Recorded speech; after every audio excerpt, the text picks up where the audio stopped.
I think we'll get started for this very early session, which is going to be an exhilarating session as well. However, before I'd like to start, I'd just like to acknowledge the custodians on the land which we meet, the Wurundjeri people of the Kulin Nation, who are the traditional owners on the land on which we are on today. Aboriginal sovereignty finds its origins in the ancient reciprocal relationship with the land. It is demonstrated through language, story, ceremony, law, song, dance and art. It is shared by the individual, the family, the clan, the tribe and the nation. So over the course of this morning and today and this whole meeting, we'll add another chapter to the many stories that have occurred on this land over the past 60,000 or so years.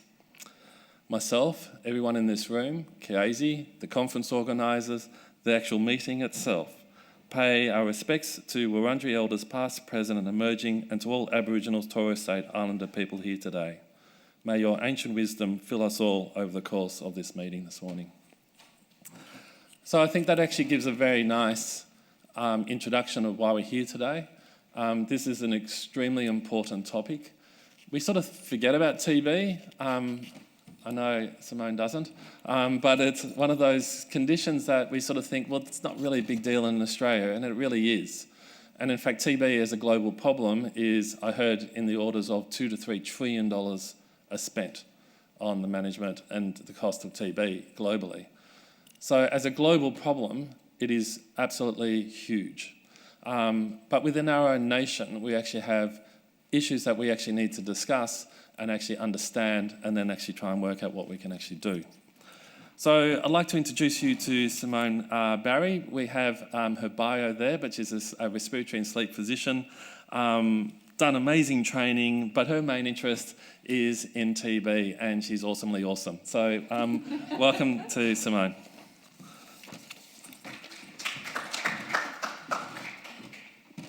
Good morning, everyone, and thank you. It is very early and it was raining this morning, so thank you very much for coming in. And thank you, Bruce, for the lovely introduction.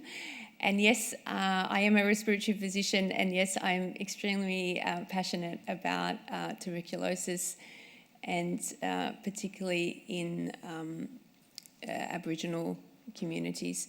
So today, or this morning, I'm going to be talking about TB in a remote Aboriginal community, and I guess talking about how we've been working with the community to really address the disparities of health.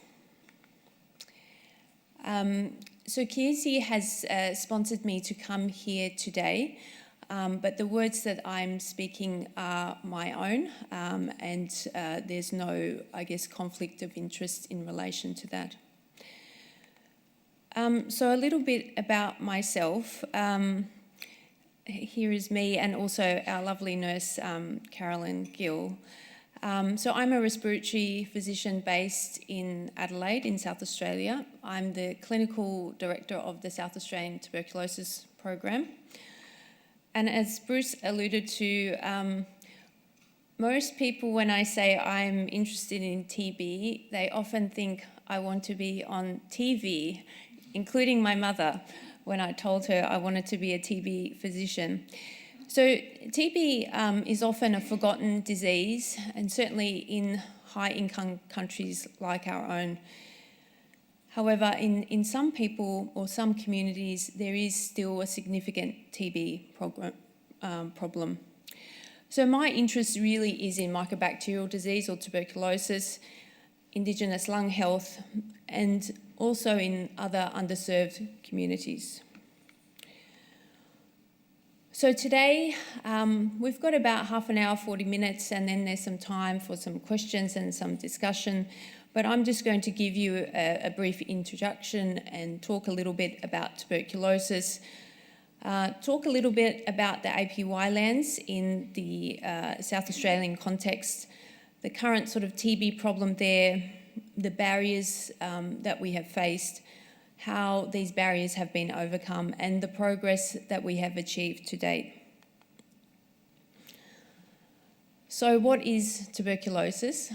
Tuberculosis is a bacterial infection, so it's different to COVID, and I say that because often people at this time think a lot about COVID and how it's impacting, and certainly during the time of COVID, TB was very much put on the back burner. So TB is caused by a bacterium called Mycobacterium tuberculosis. You'd be interested to know that leprosy is also a type of mycobacterium. So unlike COVID, it actually kills more people than COVID. So it's really important to know that. So every year, 1.3 million people die as a result of tuberculosis. And I think people have just come to accept that TB causes that many deaths every year. So TB has two forms. There's an active form, and there's also a latent form, which is a sort of dormant form of TB. And those that have latent TB have about a 10% risk in their lifetime of developing active TB. And that risk is increased through certain things. So, social determinants of health increase the risk of TB. Things like diabetes, renal disease, and I guess HIV is another big problem. But fortunately in Australia, HIV rates in Aboriginal populations are extremely low. So historically in remote communities, there's really been a focus to try and manage the active cases, and there wasn't really the opportunity or ability to manage this sort of pocket of latent TB, which is the sort of future TB for Aboriginal people. So what we've been trying to do over the last couple of years is actually treat the active cases well, but also look at the cohort who have latent TB infection and try and manage those people so that in the future we can work towards eliminating tuberculosis transmission for all Australians. So the symptoms of TB are a protracted cough, sometimes some chest pain, sometimes people start coughing up blood, weight loss, fatigue, fever, chills, night sweats, and these are sort of prolonged symptoms. And so you can imagine in COVID, and this happened in our own state, in South Australia, and it happened also within Australia, so in high income countries, the rates of TB notifications during COVID times actually went down.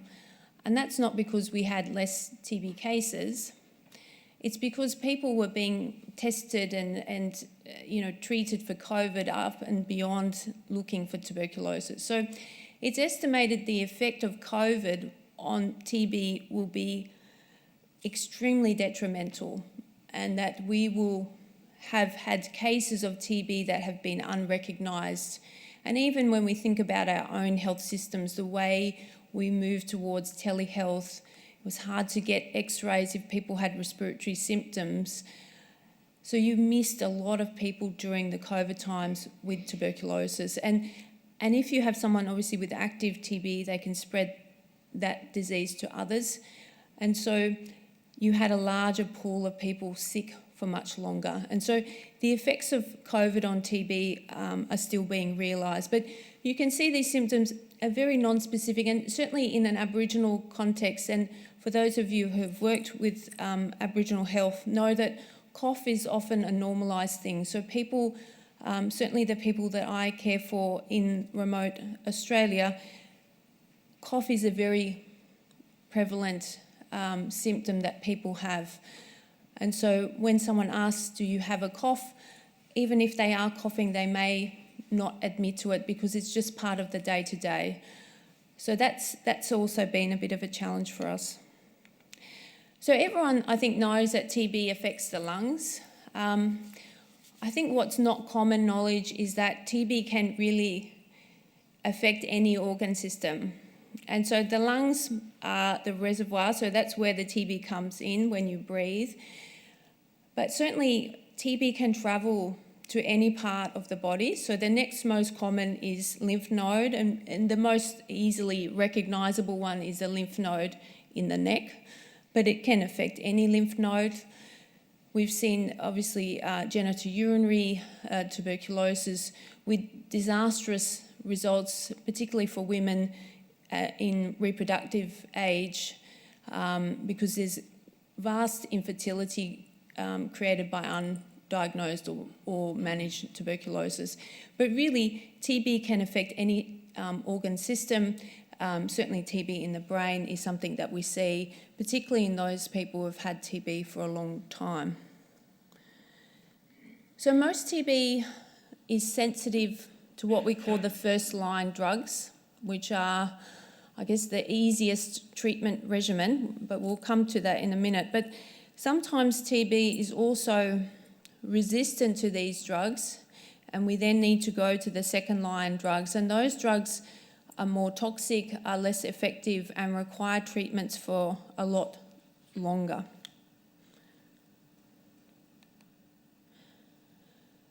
So, treatment for active tuberculosis is hard.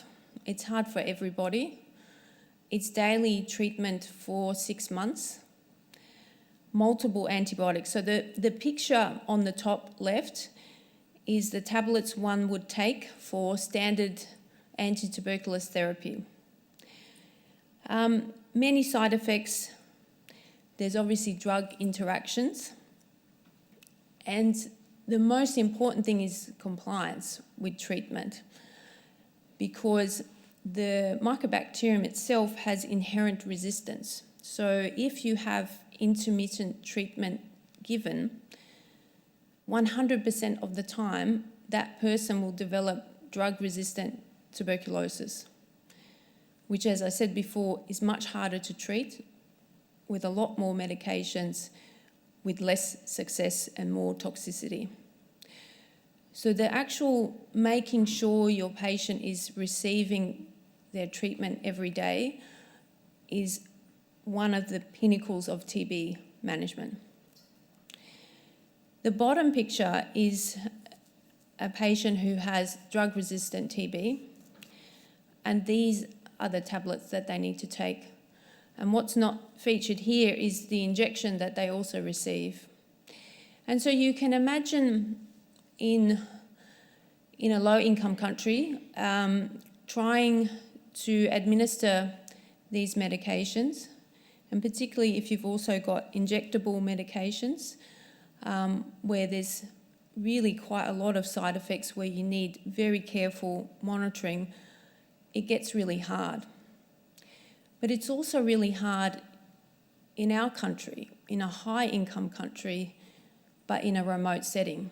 So the protection of drug-sensitive TB often is the number one priority, because I think, unfortunately, in our remote communities, to date, there has not been any drug-resistant cases. But if that were to occur, it would be disastrous for the person and also the community. So we mentioned latent TB before, which is the dormant type of TB, which in the past in remote areas had not been possible. So in the past, dormant TB was managed with 6 months of daily treatment of an antibiotic and a vitamin, so four tablets a day for 6 months. Similarly, needed to be taken every day, because also you can get mutations of the bacteria even in the latent form. And so when you have a community and you have a mobile population, which we'll talk about soon, it became very hard to give people preventative treatment. And so in the past, in remote communities, the real focus was on just managing the active case and doing their best, particularly if there were children that they had with what they thought to be latent TB, they would try and treat those. But the adults weren't really able to be treated because of the complexities of giving that treatment for 6 months. But more recently, we now have a weekly treatment for latent TB, which is 4 tablets once a week for 12 weeks. This has been a significant game changer in the way that we can actually manage tuberculosis, and it means that we can look at eliminating tuberculosis in Aboriginal communities because we can treat both the active case and the latent infection. So DOT, direct observation of treatment, is what that stands for, but it actually means so much more than just observing someone taking their treatment. So everywhere in the world, no matter where you live, everybody with tuberculosis has a support worker, and everybody with tuberculosis has someone deliver their medication every day. Now that's done primarily for a public health reason. And as I said, it's because TB will become resistant to treatment if you do not take your tablets every day. But also it's done to provide support to that individual because the tablets are really hard because they cause a lot of side effects. And so, especially in low-income countries where you don't have things like sick leave and you don't have free access to treatment and care all the time, people would often take their TB medications because they were sick. But when they started to feel better, and that normally happens quite quickly, they wouldn't keep taking them because they couldn't afford the tablets or because they needed to get back to work and the side effects of the medications were too great. But then their TB would come back. So the DOT worker, I can't stress enough the importance of that person. And certainly in my own experience in remote communities, that person has become the patient's advocate, their friend, someone to talk to when they're going through trouble and when it's hard, because it is hard for a lot of people. So DOT workers can look like different things. In Adelaide, we have an asynchronous video type DOT. So we have people uploading videos and things up into a server, and then they can contact a nurse that way and they can talk to a nurse. And it runs pretty smoothly. But a lot of places have, as you see at the bottom, people going around on a motorbike with the tablets. And that's because, it's inaccessible, rural, remote areas. And often it's a family member or a community member that's asked to perform this duty as well. But it's the number one thing that we use to help manage tuberculosis. So we're now going to talk a little bit about TB in Aboriginal people. So this is a picture that we took, and it says Ernabella. So Ernabella is a town in the APY Lands. Its Pitjantjatjara name is Pukaja. And Ernabella has the most amazing art centre in Australia. It's well recognised, and it's really common to paint on the car hoods. And so I would like to buy one for my own clinic with one of the artists drawing them, but they're all around town. So they've got ones about eye health, and they're really good public health messaging on these hoods. But this one, the community had with the name of the town. So what do we know about TB in Indigenous communities? And by Indigenous, I mean not just within Australia, but all Indigenous communities. I think this is a universal problem in that there is significant disparity that exists with rates of TB, and not just rates, but outcomes. So Indigenous populations have both high rates of TB, but they have much poorer outcomes. And what that means is that you are left with what we'd call post-TB disease. So if it's in the lung, you get things like emphysema, you get things like chronic airways disease. So the social determinants of health, so how we live and where we live, have a profound influence on tuberculosis. So when we look at nutrition, food, housing, crowded housing, smoke, inside smoke, outdoor smoke, smoking, all have significant impact on the rates of tuberculosis.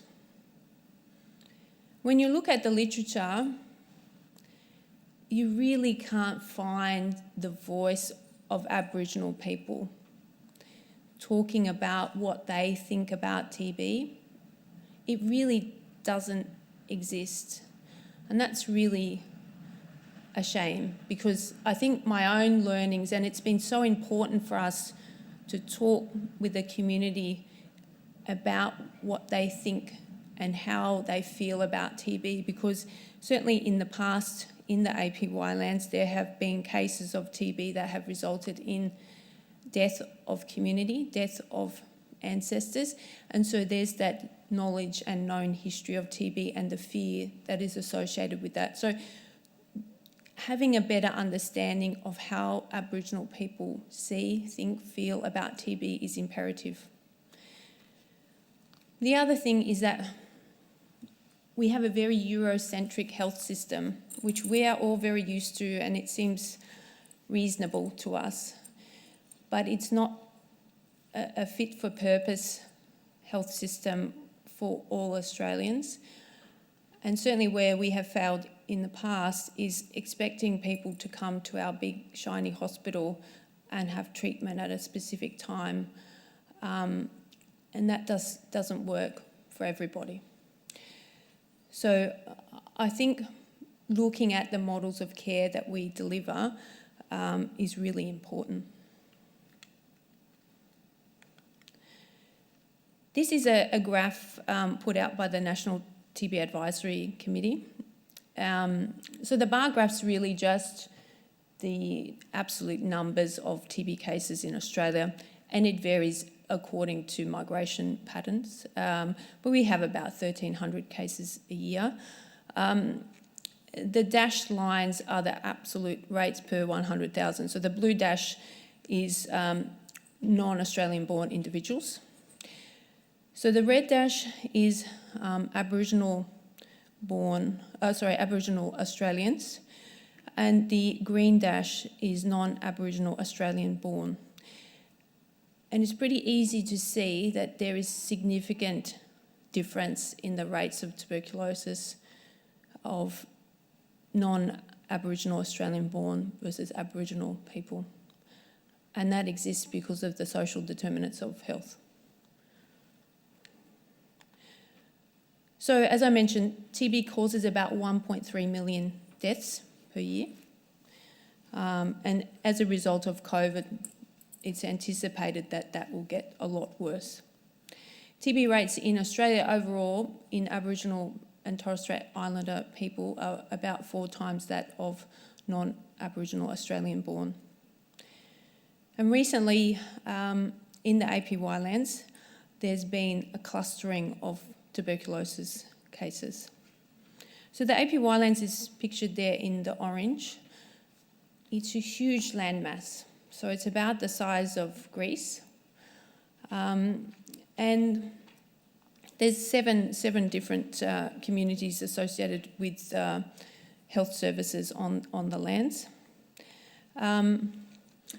The language is spoken is Pitjantjatjara, and so most people do speak English, but sometimes don't understand or it's difficult to converse in English. So the first language is Pitjantjatjara. The population is about 2,300. What is so striking is the median age is 28 years. And that's not because people leave the lands and go to the city. That's because people die really early. So when you look at low-income countries, the median age is around that. So the age distribution in the APY lands is very similar to that of a low-income country, where you have very few people living longer, many people dying too young, and a very young median age of 28 years. So this is a little graph of South Australian TB rates, and we normally get about 1 to 2 cases per year. We've got a fairly small population overall in South Australia, but you can see in 2022 and then 2023 quite a significant uptick, and that's because we had many incident cases over that period of time. All right, so just to talk a little bit about the APY Lands. So prior to 2022, there hadn't been any TB cases on the APY Lands for about 5 or 6 years. So the BCG vaccine, most people who we see with TB have had the BCG vaccine. So the BCG vaccine is the most commonly given vaccine in the world. It's given to any child who lives or is born into a country with rates of TB greater than 40 per 100,000. So we were previously giving this BCG vaccine to Aboriginal children in remote communities. However, that stopped about 8 years ago, predominantly because the numbers of cases didn't support the use of the BCG vaccine. But the vaccine actually is not a very effective vaccine. It's good to prevent TB going to the brain. So since May, there's been 13 cases of TB in a population of 777. And so the rates of TB in the town where we were focused were really quite astronomically high. So normally when there's a TB case, our nurses will go out and talk to the individual and will do what's called contact tracing. So different to COVID, because TB takes about 8 hours of cumulative exposure in actually to get infected. So normally what we do is we look at the household, because they're the people that spend the most time with the person, and then we extend out to, the work or the school. And normally what we'd do is a blood test, and we'd also sometimes need to do an X-ray. So when we got our first case, and that case had been unwell for 12 months, I think the first thing we found is that there is no household per se. There are many households. So people in the APY Lands and in many remote communities have a very large extended family and will often spend time at multiple houses across many different towns or areas. So actually defining who we needed to screen was difficult to begin with. There were no X-ray facilities. So there's one X-ray in one town, but that town, as I said, it's the size of Greece, so it takes hours for people to travel into that town. And there's at that time, there was no ability to do a blood test to check for the infection or the dormant TB, because the blood test had to get to a laboratory in 48 hours, and we just couldn't do it. There were no dot workers. There were insufficient staff in the clinics to manage even the active cases, because we had quite a few in one town. And then on top of that, as you may know, people move and travel vast distances for months sometimes. And so we had a very mobile population. How do we ensure that people get treatment every day for 6 months and more? And then you have a population that's just on the back of COVID. This is May of 2022. How do we overcome that fear of people being removed from their community? And that was a real fear. So we asked, and we wrote lots of letters, and we were able to get a donation of a portable X-ray machine that's pictured here, which allowed us to be able to screen people. And I might just say, all pictures taken and seen here have been taken with permission to show. There are Aboriginal people that you will see, but they have been taken with permission. We got donations of incubators and centrifuges to allow us to pre-process bloods. We were able to get access to that weekly treatment that we didn't have access to before. And then lots of talking, lots of listening, and lots of sort of conversations and educations about tuberculosis and who we are and what I guess we're trying to do. The cultural engagement aspect is fundamentally essential, and working with community to understand their needs is a number one priority. And that's with Aboriginal people, with really anybody that you are dealing with or treating when you have such a significant problem.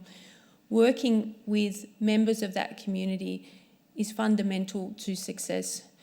And so taking a step back, having a chance to listen and learn is really important and has been important. We held some focus groups, and the Aboriginal public health team at SA Health have been instrumental in assisting with the cultural engagement side of things. So we learnt that people thought that TB was coming from cows, and that makes sense because we have Mycobacterium bovis on the lands several years ago. Many people on the lands were infected by this cow TB when they were involved with slaughtering the cows. So actually talking about this is a different problem. You can still eat meat, because for a period of time people were worried to eat meat.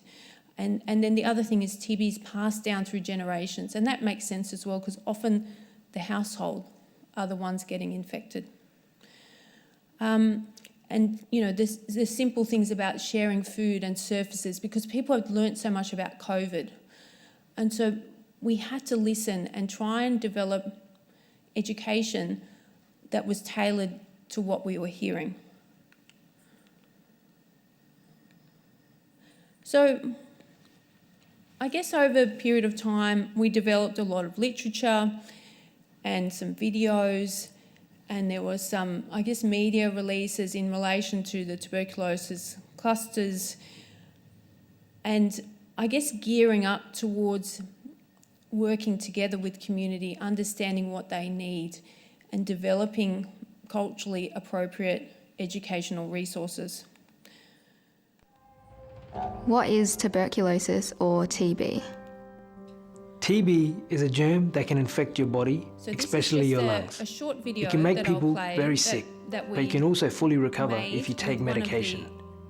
Anyone can get TB. Of the APY Lands. TB disease is very common in other countries. What are the symptoms of TB disease? The symptoms of TB disease can be different for different people, but can include a cough that lasts for more than 2 weeks, a cough with phlegm or blood in it, fever, chills or sweats, lumps in your neck or unexplained weight loss. Anyone with these symptoms should visit a doctor. How does TB spread? TB is not a fast-moving virus like COVID. It is a slow-moving bacteria. You can only get TB if you breathe in droplets of the germ from someone who is sick. This can happen if you have been close to someone coughing, speaking, singing or yelling in a closed space. For example, if you have been in a house, school or workplace with someone sick. But it doesn't spread in just a few seconds. It takes hours. It is also dangerous to share bongs with someone who has TB. TB does not live on surfaces like cups, tables or door handles. It does not get passed down through family lines. Although, family can get sick if they are living with someone with TB who is not taking medications. TB is especially dangerous for older people, children and people with other health problems like diabetes. What is latent or sleeping TB? TB is a bit sneaky. It can live in your body and you don't even know it's there. We call this sleeping TB. You can only catch sleeping TB from someone who is sick, but it can live in your body without making you sick. It is sleeping, like the desert frogs that bury themselves deep down in the desert sand and stay quiet for years. But like when the rains come and the frogs pop up, the TB can wake up even years later. Then the community can get sick again. So I just played a short snippet of that, and I played it, so that's Dom Barry, no relation to me, but he's a famous AFL player and he's very well recognised in the APY Lands. And the other person is Philip Marshall, who's one of our fantastic health workers, also whose family are still living in the APY Lands. The video is also in language, in Pitjantjatjara, but I played the English version here. I guess the point is we talk about latent TB quite often with our patients, and I often say it's sleeping TB. But then we did the focus groups, and the feedback we got was, oh, you can't call it sleeping TB because people will think it's like sleeping sickness. And so we then had to come up with another way of talking about TB, which is how they came up with a desert frog, which is a really lovely analogy. But I think to me, it really showed the importance of understanding how the community perceives TB. And I think this is for the APY Lands. You may go to a different Aboriginal community and they will have different experiences and ways of talking about things. But the language that you use is often really important. This is a picture I took on our most recent trip.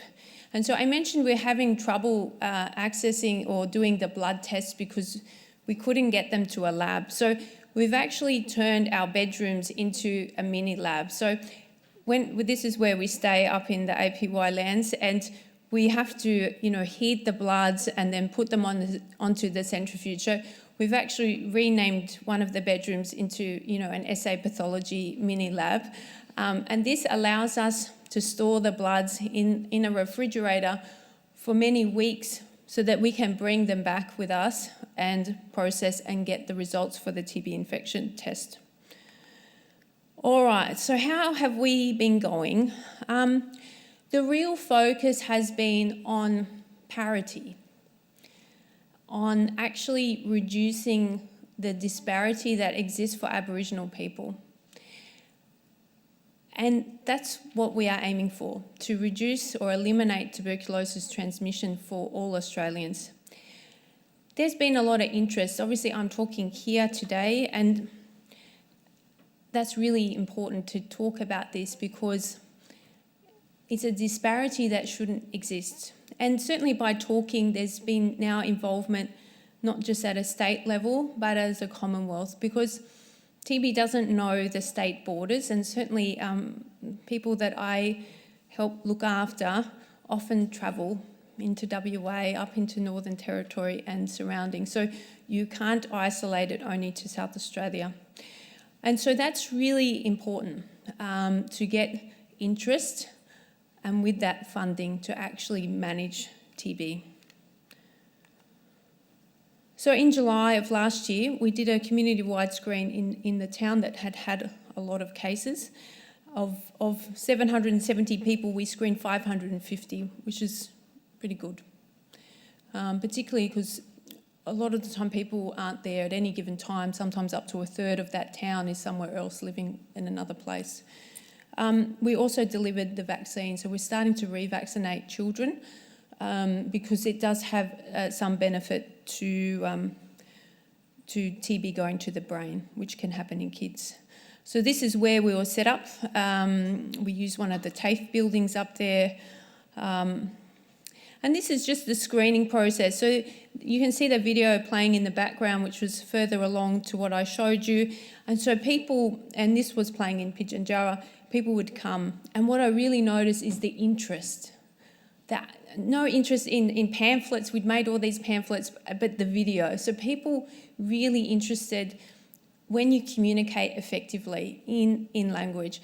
And so people would watch the video and then they would be registered with their details correct. And then they'd have their height and weight measured. And then we'd have a phlebotomist take their blood and our nurse there is cut off, but she would ask them about symptoms, cough, fever, weight loss. This is the GP for the clinic. We just got him to have an x-ray, but also normally we take the x-ray the other way around. We don't normally shoot it from the front. But we did it like this so we could put him up on Facebook and say, please come in for screening. Here's your GP having his screening. And normally the shirt is off as well. Now, this is a digital X-ray that we're using, which is pretty fancy, but it allows the image to move to the laptop immediately. And what that does, it allows the patient to see their X-ray. And as a respiratory physician, this is the most important thing because you can show people what you can see. And I saw a lot of lung disease from things like smoking. And so it's an opportunity to provide some education and have a chat to people about what you can see on the X-ray. And most people had never seen an X-ray or never had an X-ray before. This is the BCG, so this is Carolyn here. We don't normally consent people in this way. We normally take them into a room and we give them a lot of facts and we ask them to sign a sheet. In this setting, we just had a yarn and Carolyn would talk to people about the BCG. And then if they had any questions, they would ask, and we had an interpreter there as well. And then we would deliver the BCG. So I think just working around what the community wants and is comfortable with. So we've been able to stock medications at all the different clinics, both within South Australia, WA, Northern Territory, to ensure patients who are travelling have access always to their medication. Good communication, both within our own state and intrastate, is also important, and then a knowledge or education to the patient about why we need them to take their medication every day. So this is the community that we screened. So we found some new cases, obviously, of TB. We found lots of this sort of latent or dormant TB. We've used that data to look at who we should screen next, what are the risk factors, what things are driving tuberculosis in the Aboriginal communities in the APY Lands, and using that data to tailor future screening activities in conjunction with the community. I show you this picture, and this is my favourite picture that I have. So this is Kim, who's our dot nurse, and she is with our patient here. And he did give me permission to show this photo. This is the last day of his TB treatment. And Kim was so happy, and he was very happy. He put on a nice new shirt and did his hair nicely and came out and gave her a big hug and thanked her. And so this was a gentleman who initially we did struggle a little bit to get onto treatment.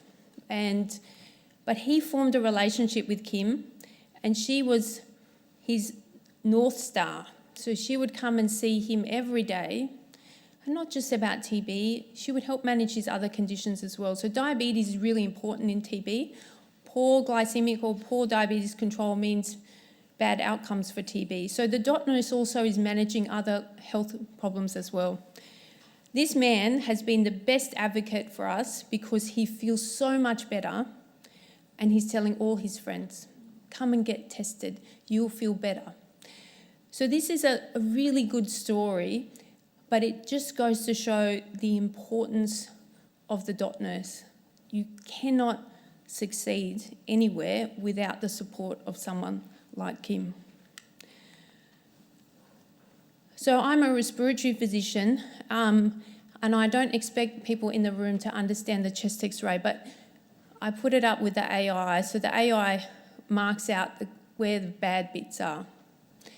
And so we use AI up in the APY Lands, and I use it more for the patients because I turn it on and it lights up like this. This person's left and right lung are completely destroyed, not from tuberculosis, but from other lung problems. So what is being found is significant lung disease in young adults. And I think it's under-recognised because, you know, there's not a chest X-ray facility available. There's normalisation of cough. And so I guess my future on the APY Lands is not just in TB, but in also addressing the lung health problems. We found lots of lung nodules, as you would imagine, and that sometimes needs investigation for possible cancers and things. We found some very large thyroids blocking off airways and many, many, many large hearts. They have a very good rheumatic heart program that visits in the APY Lands, excellent program that's been running for a long time, but the big hearts are often related to past rheumatic heart disease. We've gotten into some problems or trouble when we've been up there. So this picture on the left is encroaching fire, and this is one of the summers that we were there. This is our front lawn here, and we didn't know what to do, but we got some help from our neighbours who kept an eye on us, and we certainly slept with the everything packed into the cars, and we slept with our boots on, and we were ready to escape should we need it, but we were fine. And then lots of shredded tyres. The first time we drove up there, I had a skirt and a white top, and we got one of these. I now wear my scrubs when we drive because it's a bit more practical. Look, future directions, really anything less than parity is unacceptable. So working towards eliminating TB transmission for Aboriginal people is the number one thing. I think education, we now know in this community what the risk factors are, some of which are able to be mitigated. And so we're looking at how we can best do that with the community. With my lung hat on, I cannot ignore the lung health that sits in the APY Lands. And then I guess the other thing is stigma. So stigma in TB is universal throughout the world. It stops people presenting, it stops people taking their tablets. They don't get the support of others like they would if they had cancer. So reducing that stigma, and some of that comes to just talking about TB. I took this picture on the last trip because we started a health hustle with the community from a lung perspective. Exercise is really important. So we, after clinic, we'd go around and we'd see if anyone wanted to come and join us at the Oval. And we did that for the 2 weeks that we were there, and it grew.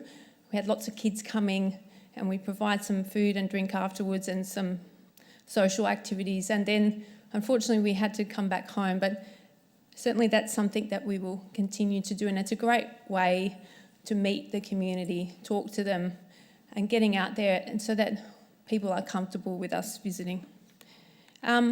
This is my beautiful team, and here we are wearing the T-shirt of Mr. Rupert Jack, who's one of the most famous artists. Well, there's many famous artists, but they started putting out T-shirts, so we all got one except for the second guy. I'm not sure what happened there, but so we've got a radiographer, Linda, the TB project officer, Michelle, our TB fellow, and our TB nurse, and some phlebotomists, and myself. So I thank them. But the biggest thanks, obviously, is to the Anangu people of the APY Lands. The picture on the left is our first patient who finished treatment. A huge, huge, huge success, and he was very, very happy. And the picture on the right is our team with Mr. Jack, the famous artist, in the Arts Centre.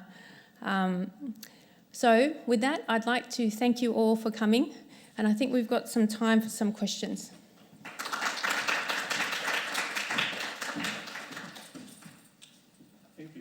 If it doesn't, it does work, I can hear that. Thank you for an absolutely extraordinary talk.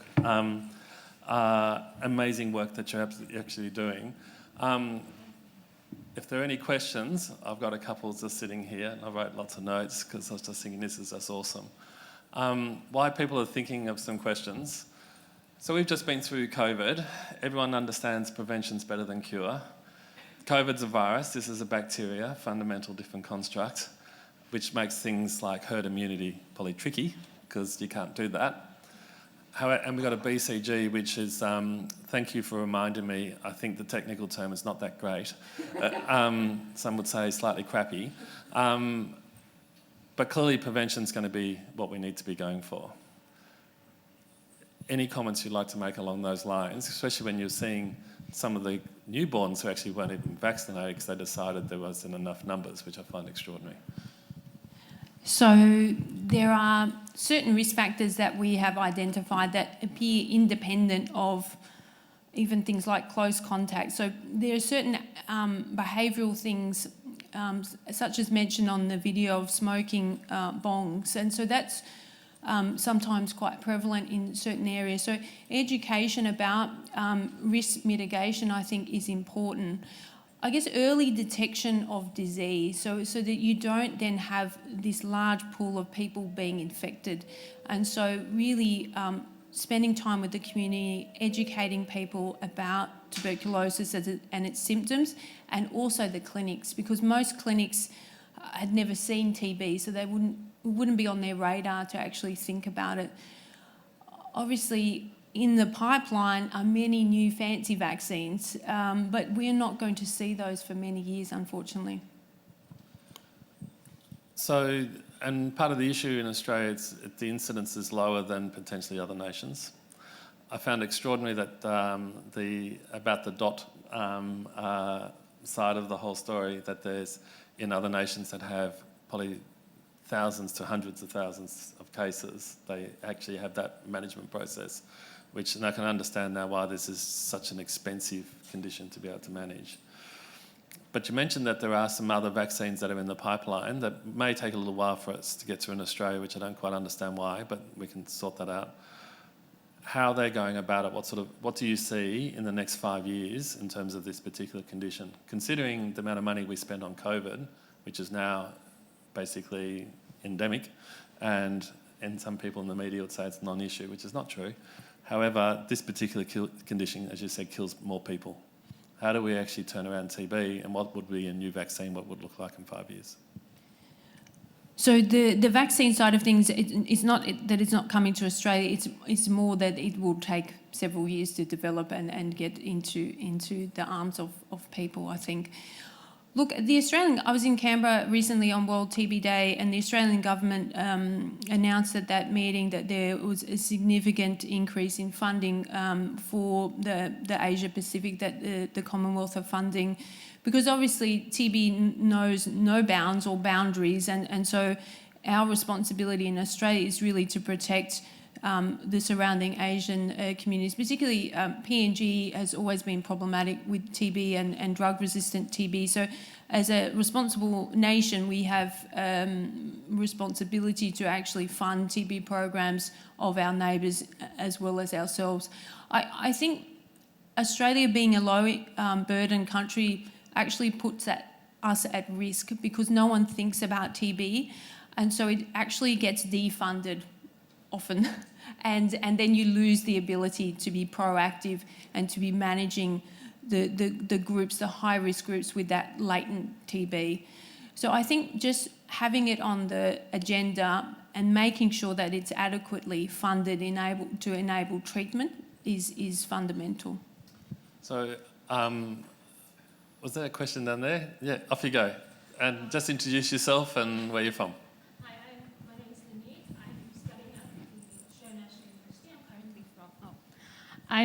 I'm currently studying at ANU, but I'm from the Solomon Islands. I've been working with the TB program. Interesting about the APY Lands, one question that I have is, with the 13 cases that were identified there for their treatment, were they allocated like treatment supporters in the communities to help them complete treatment? That was the responsibility of the DOT nurse.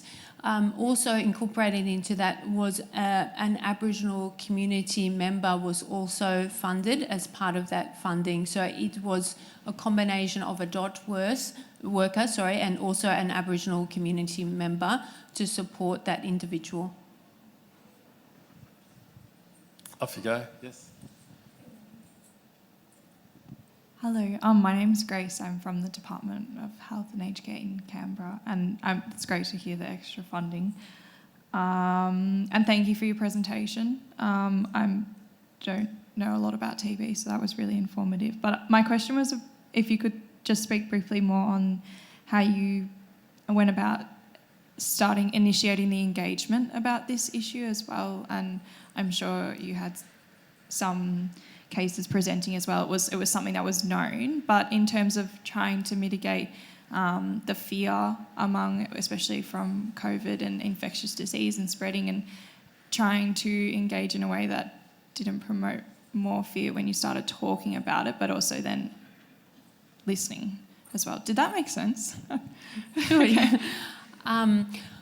So there's a Aboriginal public health unit at SA Health that is led by an Aboriginal person, and they had a lot of, I guess, history with the APY Lands during COVID, and I think their knowledge and understanding of the community was extremely important, and certainly partnering with the public health unit allowed us, I guess, to work in a culturally safe way or appropriate way, because I needed to learn a lot about the community because I'd not worked there before.